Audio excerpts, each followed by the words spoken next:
Hi everyone. So I wanted to go ahead and make my lemon glaze for my lemon loaf. Way overdue because I haven't had a chance to make it. But I went ahead today and made my lemon loaf. So yummy. It looks so wonderful, right? And so I'm going to go ahead and make the lemon glaze.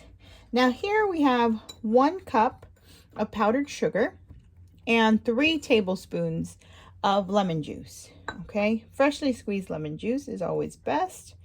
And you're just going to go ahead and drizzle that in little by little as such.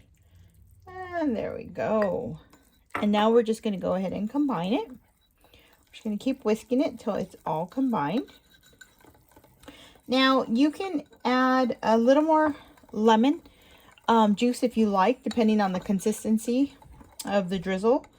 But I find that 1 cup of powdered sugar and 3 tablespoons of lemon juice is perfect. Now this will add a little extra sweetness to your loaf. And my lemon loaf recipe actually isn't very sweet. So this does complement it. I don't mind it without it, but a lot of my family members, they like it with it. And so if you're going to drizzle this on the whole loaf, you want to go ahead and do that before you slice and serve your lemon loaf, okay? There we go.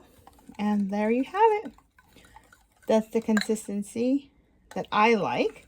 You can make it a little less. You can add a little more powdered sugar if you like to make it a little sweeter. However you like to do it. In your kitchen, you are the master. All right. Let me go ahead and see what that tastes like.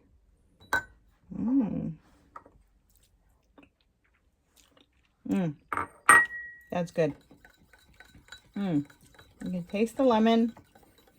You can taste the nice sweetness that it adds. Now, I love that lemon flavor. But there you have it. That's our lemon glaze for our lemon loaf. All right. Ta-da! Hope you enjoyed the video. Don't forget to subscribe. And remember, always made with love.